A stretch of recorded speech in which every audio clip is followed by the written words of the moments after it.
My name is Chelsea. I'm 21, and this is something I've never told anyone. I'm addicted, not to drugs, not to alcohol, but something else. Something I can't go a night without. My vibrator. Thank you, my wonderful subscribers, for sticking till the long infidelity stories. I appreciate you all. Now, let's dive into the main story.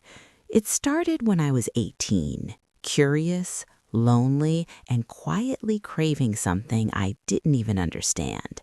At the time, I bought my first toy online, a sleek little pink thing that fit in my palm and made me feel things I had never felt before. At first, I used it once a week. Then it became every night. Now I need it before I sleep, like brushing my teeth, like drinking water. My body won't relax until I've felt it sometimes. I delude myself that it's just routine, but deep down, I know it's more. I built a secret world around it, a ritual, soft music, dim lights, no distractions, just me and that sweet hum between my thighs. I know exactly how to touch myself, where to press, how to arch me back. I moaned into my pillow. I grind, whisper things no one will ever hear. And when it's over, I lie there in silence, satisfied, guilty, alone. I never told anyone. I couldn't. It was my secret, at least until he moved in. His name is Jake, my mother's new husband. She met him on a dating app, and within weeks, he was in our house, sitting on our couch, drinking from our mugs like he belonged. At first, I hated the idea. I had no interest in welcoming some strange man into our lives, especially not into my space. But then I saw him. Jake wasn't what I expected. He was dangerous. Not in the scary way, no. This was the kind of danger that made your thighs clench without warning. Tall, broad shoulders, deep voice, a jawline that looked like it could cut glass, salt and pepper hair that made him look like a hot actor from one of those forbidden romance movies. And then there were his arms, too, strong, veins showing just enough to make my mind wander. I started to watch him from the hallway when he worked out in the garage, shirt off, sweat dripping, muscles flexing. I knew it was wrong, but I couldn't help it. I started thinking about him during my nightly routine, his arms pinning me down, his rough hands grabbing my waist, his voice whispering filthy things in my ear. My little pink vibrator started to feel like him, bigger, harder, more intense. And that night, the night everything changed, I was deep into it, my legs spread wide, the toy humming between my thighs, my yes close, my back arched. I whispered his name before I even realized I was doing it. Jake. And then I opened my eyes.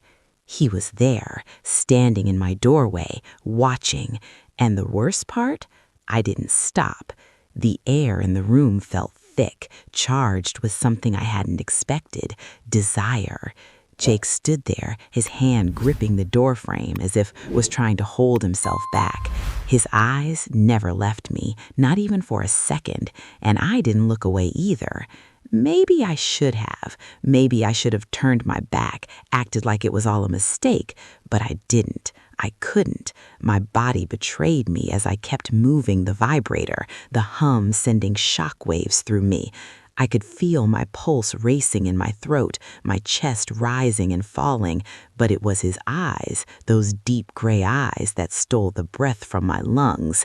They were hungry, not just curious, not just shocked, hungry. I had expected to feel embarrassed, ashamed, but instead I felt something else, something dangerous. My core tightened, and I felt that familiar ache between my legs, stronger than ever. Jake stepped forward, his broad frame blocking the light from the hallway. He didn't say anything, but I could see his chest rising and falling just as fast as mine. He was fighting with himself, I could tell. You shouldn't be here. My voice was shaky, but I didn't know what else to say. So you shouldn't be here. He didn't answer at first. Instead, he just watched me, his gaze lingering on the way my fingers moved, and that was when I realized I hadn't stopped. I had kept going, kept pressing the toy deeper, letting it thrum against me like I was inviting him in. Suddenly, the weight of it all crashed down on me. What was I doing? This was my stepdad. This was wrong, wasn't it? But my body didn't care. It craved the tension, the forbidden thrill of having him so close, even if it was just with his eyes. I felt like a string pulled taut, ready to snap. I gasped, my movement slowing as I reached the edge. But then Jake spoke. "Tell me to leave, Chelsea," he said. "Tell me to leave, and I will." My breath hitched. I knew what he was asking. He was offering me a way out. He was giving me control. But somehow, I didn't want to take it. I was breathing hard now, my fingers still tracing the toy along my skin. But my mind was no longer focused on the toy. It was on him, on Jake. As he slowly lifted my head and met his eyes, and that's when I saw it, the want in them, the same hunger I felt inside me, the same dark, desperate need. I don't want you to leave," I whispered, barely audible. His expression shifted, his lips parted as if he wanted to say something, but no words came. He just stepped forward, one slow, measured step after another, until he was standing next to my bed. His scent, musky, woodsy, and intoxicating, surrounded me, and for a moment I thought he might touch me. I thought he might take me in his arms and finish what I had started, but instead he stopped just inches away. We were close enough that I could feel his warmth, the heat radiating off him. I could feel the weight of his gaze on me, almost like a physical touch. I couldn't help but squirm, shifting my hips against the sheets, the ache deep inside me almost unbearable. "Chelsea," his voice was soft, barely above a whisper. "Are you sure you want this?" I didn't know if I was sure, but all I could think about was how badly I wanted to say yes. "Yes, Jake," I breathed, my hands still moving, my body begging for more. "I'm sure." And with that, he did the last thing I expected. He reached for the hem of his shirt and slowly, deliberately pulled it over his head. His abs rippled with each movement, his muscles flexing as he tossed the shirt aside. My eyes followed the trail of ink on his skin, the tattoos that only made him look more dangerous, more irresistible. But it wasn't just the tattoos or the muscles. It was the power, the control in his movements, the way he commanded the space without even trying. I was helpless, completely mesmerized. I couldn't help but imagine what it would feel like to have him pressed against me, his body covering me, taking me in ways I hadn't even dreamed of. And then he looked at me, his gray eyes dark with desire, and asked again, "Are you sure?" This time I didn't hesitate. "Yes, Jake, I'm sure." That was the moment everything shifted. I knew the line I was about to cross. I knew the consequences. But in that moment, with the heat between us unbearable, all I could think about was how much I wanted him, how badly I needed him. There are moments in life you can never undo, moments that change everything with just one touch. This was mine. Jake stood there, shirtless, his chest rising and falling like he was fighting a war inside himself. But his eyes, those deep gray eyes, told me he'd already lost that battle, and so had I. He leaned forward, and I held my breath. My heart pounded so hard I could hear it. Then his hand moved, slowly, hesitantly, and brushed a strand of hair from my cheek.